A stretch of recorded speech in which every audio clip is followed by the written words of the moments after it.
اور اگر ان لوگوں نے اپنا عہد دینے کے بعد اپنی قسمیں توڑ ڈالی ہے اور تمہارے دین کو تانے دیے ہیں، تو ایسے کفر کو سرداروں سے اس نیت سے جنگ کرو کہ وہ باز آ جائے، کیونکہ یہ ایسے لوگ ہیں ان کی قسموں کی کوئی حقیقت نہیں۔ کیا تم ان لوگوں سے جنگ نہیں کرو گے جنہوں نے اپنی قسموں کو توڑا اور رسول کو اپنے وطن سے نکالنے کا ارادہ کیا، اور وہی ہے جنہوں نے تمہارے خلاف چھوڑ چھاڑ کرنے میں پہلے کی؟ کیا تم ان سے ڈرتے تھے؟ اگر ایسا ہے تو اللہ اس بات کا زیادہ حق رکھتا ہے کہ تم اس سے ڈرو اگر تم مومن ہو۔ ان سے جنگ کرو تاکہ اللہ تمہارے ہاتھوں سے ان کو سزا دلوائے، انہیں رسوا کرے، ان کے خلاف تمہاری مدد کرے اور مومنوں کے دل ٹھنڈے کر دے، اور ان کو دلوں میں کڑن دور کر دے، اور جن کو چاہے توبہ قبول کر لے، جس کی چاہے توبہ قبول کر لے۔ اور اللہ کا علم بھی کامل ہے، حکمت بھی کامل ہے۔ بھلا کیا تم نے یہ سمجھ رکھا کہ تمہیں یوں ہی چھوڑ دیا جائے گا؟ حالانکہ ابھی اللہ نے یہ تو دیکھا نہیں کہ تم میں سے کون لوگ جہاد کرتے ہیں، اور اللہ اس کے رسول اور مومن کے سوا کسی اور کو خصوصی راجدار نہیں بناتے۔ جہاد کا مطلب صرف جنگ کرنا نہیں، جہاد کا مطلب اللہ کے راستے میں جنگ کرنا۔ آپ منہ سے بھی کر سکتے ہو، لڑ کے بھی کر سکتے ہو۔ اگر کسی جگہ میں غلط کام ہو رہی ہے تو آپ اس سے اپنے ہاتھ سے روک سکتے ہو، یہ بھی ایک جہاد ہی ہے، ٹھیک ہے؟ جہاد سے لڑائی کرنا نہیں ہے، صرف جنگ کرنا نہیں ہے۔ ہم لوگ اگر کسی غلط بات کو روکتے ہیں، کسی اگر کوئی غلط کام کر رہے ہیں اللہ کے راہ میں، تو ہم لوگ اس سے روکتے ہیں اللہ کے واسطے، تو یہ جہاد بھی ٹھہراتے ہیں، ٹھیک ہے جی؟ چلیے آگے بڑھتے ہیں۔ مشرک لوگ اس بات کو عہد نہیں کی ہے کہ وہ اللہ کے مسجدوں کو آباد کرے، حالانکہ وہ خود اپنے کفر کے گواہ بنے ہوئے ہیں۔ ان لوگوں کو تو عمل ہی غارت ہو چکے ہیں اور دوزخ ہی میں ان کو ہمیشہ رہنا ہے۔ اور اللہ کی مسجدوں کو تو وہی لوگ آباد کرتے ہیں جو اللہ اور آخرت کے دن پر ایمان لائے ہیں اور نماز قائم کرے اور زکوٰۃ ادا کرے اور اللہ کے سوا کسی سے نہ ڈرے۔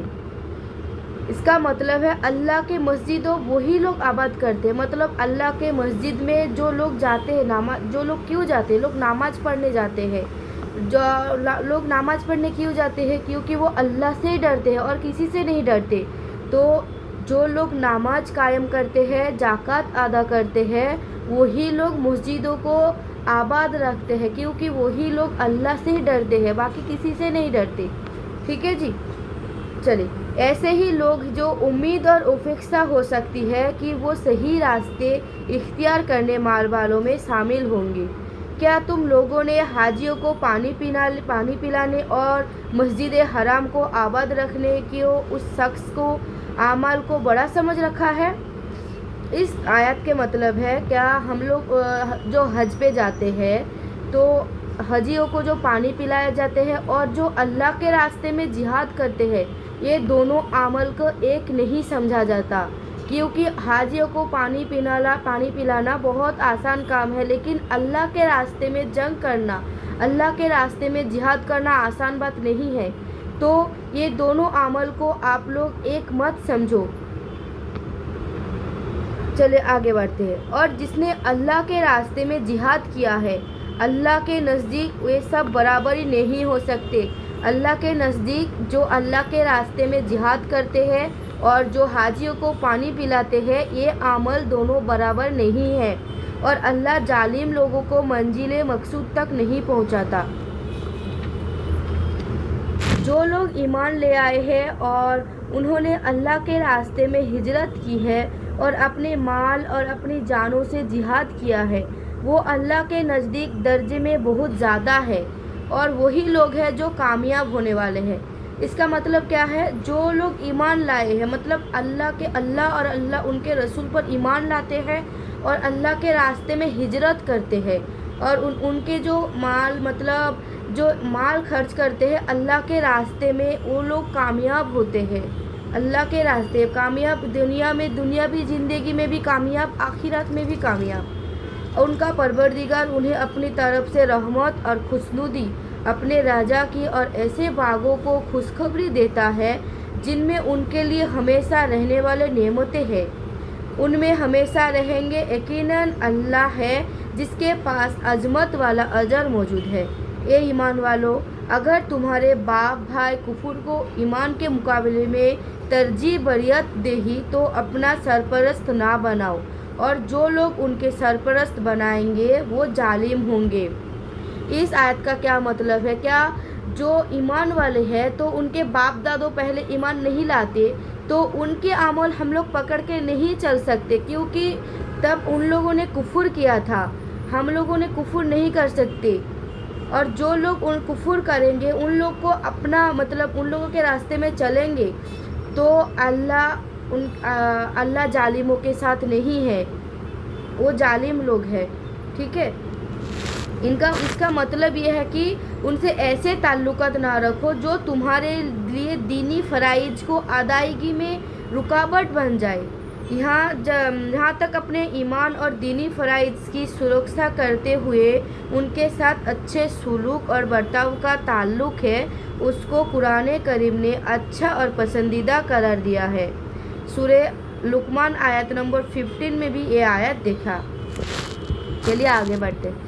اے پیغمبر، مسلمانوں سے کہہ دو کہ اگر تمہارے باپ، تمہارے بیٹے، تمہارے بھائی، تمہارے بیویاں اور تمہارے خاندان، وہ مال و دولت جو تم نے کمایا ہے اور وہ کاروبار جس کو مندہ ہونے کا تمہیں اندیشہ ہے، وہ رہنے کا مکان ہے، گھر ہے جو تمہیں پسند ہے، تمہیں اللہ اور اس کے رسول سے اور اس کے راستے میں جہاد کرنے سے زیادہ محبوب ہو، تو انتظار کرو جہاں تک کہ اللہ اپنا فیصلہ صادر فرما دے، اور اللہ نافرمانوں کو منزل تک نہیں پہنچاتا۔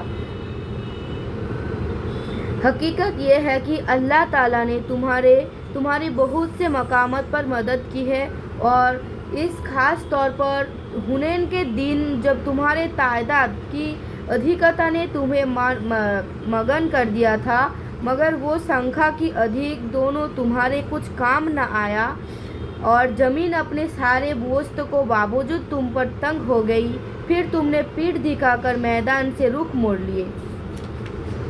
پھر اللہ نے اپنے رسول پر اور مومنوں پر اپنی طرف سے تسکین، سکون امتنان نازل کی، اور ایسے لشکر اتارے ہیں جو تمہیں نظر نہیں آئے، اور جن لوگوں نے کفر اپنا رکھا تھا اللہ نے ان کے سزا دی، اور ایسے کافروں کو وہی بدلہ ہے۔ پھر اللہ جس کو چاہے توبہ نصیب کر دے، اور اللہ بہت بخشانے والا بڑا مہربان ہے۔ اے ایمان والو، مسلم لوگ تو سراپا پوری طرح ناپاکی ہے، لہذا وہ اس سال کے بعد مسجد حرام کے قریب بھی نہ آ پائے۔ اس آیت میں اشارہ فرما دیا گیا کہ حوازن کی جو لوگ بڑے جوش و خروش کے ساتھ لڑنے کے لیے آئے تھے، ان میں سے بہت سے لوگوں کو ایمان اور توبہ کا توفیق دی جائے گی۔ اللہ جس کو چاہتا ہے ہدایت دیتے ہیں، جس کو چاہتے ہیں توبہ کی توفیق دیتے ہیں۔ تو چنانچہ ایسے ہی ہوا، اور حوازن اور ثقیف کے لوگوں کو بہت بڑی سنکھیا بعد میں مسلمان ہوئی، الحمدللہ۔ خود مالک بن عوف اور حوازن کے سب سے بڑے سردار تھے، مسلمان ہوئے اور اسلام کے بڑے جھنڈے اٹھانے والوں میں ان کا شمار ہوا۔ آج انہیں حضرت مالک بن عوف رضی اللہ تعالیٰ عنہ کے نام پر یاد کیا جاتا ہے۔ اور مسلمانوں، اگر تم کو مفلسی، تنگدستی اور غریبی کا اندیشہ، آشنکا ہو، اور اگر اللہ چاہے گا تو تمہیں اپنے فضل سے مشرکوں سے بے نیاز بے پرواہ کر دے گا۔ بے شک اللہ کا علم بھی کامل ہے، حکمت بھی کامل۔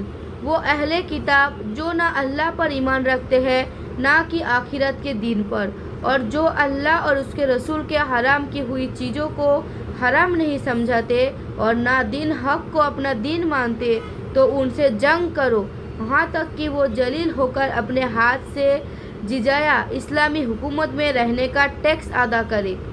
یہودی تو وہ کہتے ہیں کہ حضرت عزیر علیہ السلام کے بیٹے ہیں، اور عیسائی یہ کہتے ہیں کہ حضرت عیسیٰ مسیح اللہ کے بیٹے ہیں۔